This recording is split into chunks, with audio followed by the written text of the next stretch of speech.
16ই December 26শে March একটা খেলা হয়, হাড়ি ভাঙা খেলা আছে না? আছে না? স্বাভাবিক নিয়মে হাড়ি ভাঙলে জরিমানা দিতে হয়। স্বাভাবিক নিয়মে হাড়ি ভাঙলে কি লাগে? জরিমানা লাগে। কিন্তু ওই দিন হাড়ি ভাঙতে পারলে পুরস্কার আছে না নাই? বন্ধুরে আমার, অন্যায় ভাবে মানুষ হত্যা করা যাবে না, অন্যায় ভাবে কাউকে কষ্ট দেওয়া যাবে না।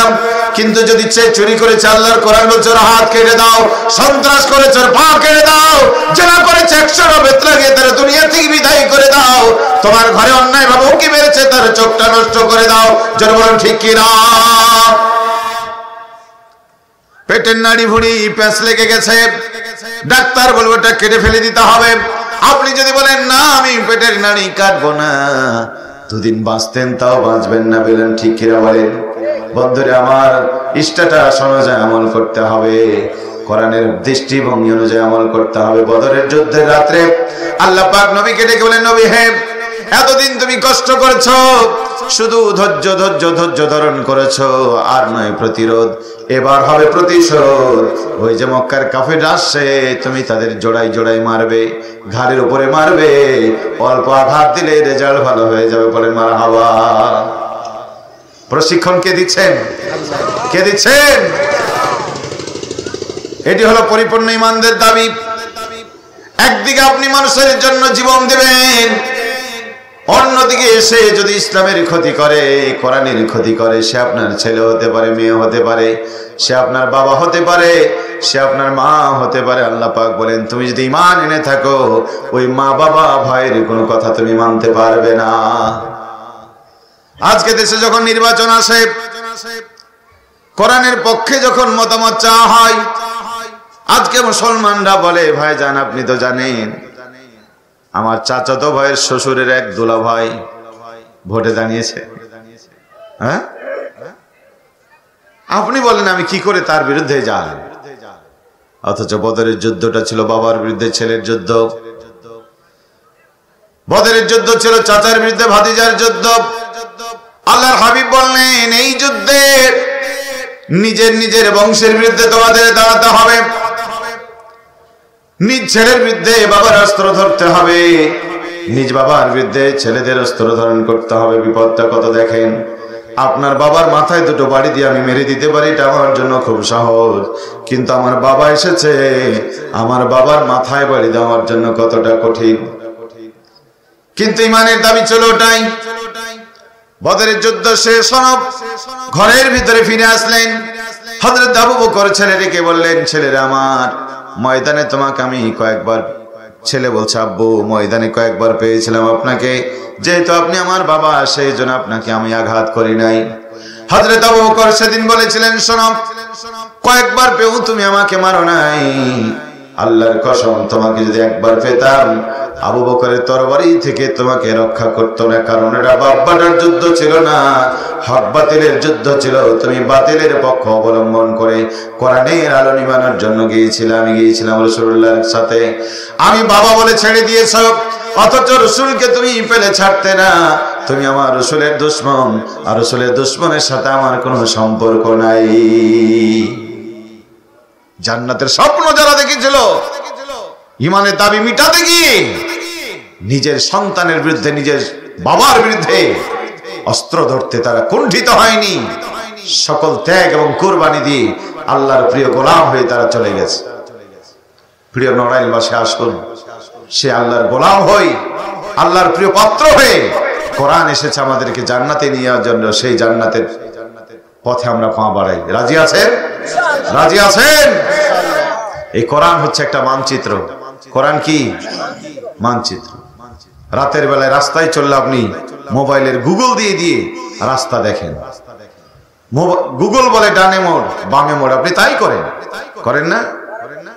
50 কিলোমিটার দূরে গিয়ে গুগল বলছে রাস্তা নাই, কি করবেন? কি করবেন? ফিরে আসতে হবে।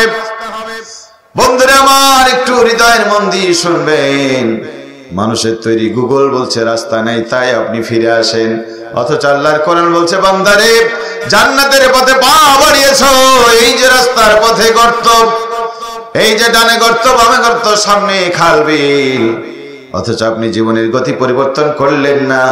আল্লাহর কোরআনের গুগল বলল তোমার সামনে আর রাস্তা নাই।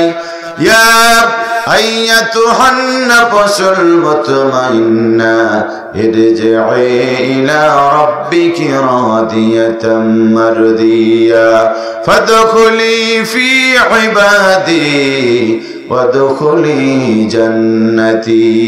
আল্লাহর কোরআন বলছে হয়েছে অনেক করেছিস, লেনিনের পিছনে, মাওসেদের পিছনে, মানব রচিত আইনের পিছনে চলেছ। আমি আমার কোরআন বলছে না না, জীবনের গতিপথ ভুল হয়ে গেছে, আয় আয় ফিরে আয়, আমার সালেহীন বান্দাদের কাতার হও, জান্নাতে চলে যাও। যুগে যুগে কালে কালে দিনের পথে চলে জান্নাতের পথে চলেছে যারা, তাদের সাথে হওয়ার দরকার আছে না নাই? ইত্তাকুল্লাহ ওয়া কুনু মা'আস সাদিকিন। আল্লাহ পাক বলেন আল্লাহকে ভয় করো, সত্যবাদীদের সাথী হও। আজকে সমাজে দিন দিন মিথ্যাবাদীদের সাথ বেড়ে যাচ্ছে।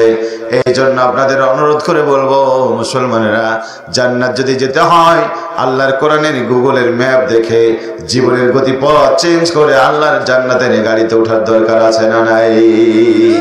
আর জরুরি আছে না নাই?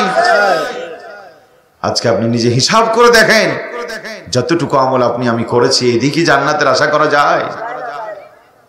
তাহলে আর কতদিন, রাস্তা কত বাকি? এইভাবে করে পড়ে থাকলে আমরা ধ্বংস হয়ে যাব। মায়েরা বোনেরা, আল্লাহকে ভয় করুন। কে আপনাকে প্রগতিশীল বানাচ্ছে আর তাদের কথা শুনে আপনি আজকে দিন দিন উলঙ্গ হয়ে যাচ্ছেন? স্বামীর আনুগত্য করুন। রমজান আসছে, রমজানের হক আদায় করে রোজা রাখুন। আল্লাহ পাক আমাদের সকলকে রমজানের হক আদায় করে রোজা পালনের তৌফিক দান করে পড়ে আল্লাহুম্মা। যুবক তরুণদেরকে বলবো, যুবকেরা তরুণেরা, আল্লাহ হারাম করেছে, পৃথিবীর মানুষ তাকে হালাল করতে, তাম পৃথিবীর সমস্ত ওলামারা যদি মদ বলে মদ হালাল, তাম পৃথিবীর কোটি মানুষ বলতে পারে মদ হালাল, কিন্তু এটার হালাল হওয়ার কোনো সুযোগ, রাষ্ট্র বৈধতা দিলেই তুমি বৈধতা পেয়ে যেতে পারো না। তোমার আল্লাহ হারাম করেছে, তোমার রাসূল হারাম করেছে, কোরআন হারাম করেছে, ওই হারামের কাছে যাওয়া যাবে না। বলেন ঠিক কিনা? আব্দুল্লাহ ইবনে হুযায়ফাকে বন্দী করেছিল ওরা। 3 দিন ধরে পেটে কোনো খাবার নেই। ক্ষুধার্ত হুযায়ফা একটু খাবার চেয়েছে, শুকরের গোশত তার সামনে দিয়েছে। জান্নাতি আব্দুল্লাহ ইবনে হুযায়ফা লাথি মেরে ফেলে দিয়ে বলেছিল, কাফেররা তোমরা কি মনে করো ক্ষুধার যন্ত্রণায় আমি মারা যাব? তাই বলে আল্লাহ যা হারাম করেছে আমি হারামের কাছে যাব, ভাবলে কি করে?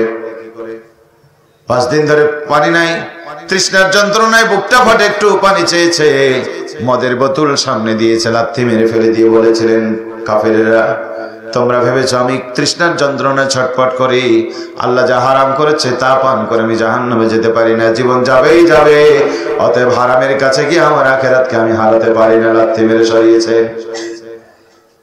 ও যুবকেরা তরুণেরা, এত দুঃখেও এত কষ্টেও আল্লাহর হারাম কিন্তু বস্তুকে লাথি মেরে ফেলে দিয়েছে।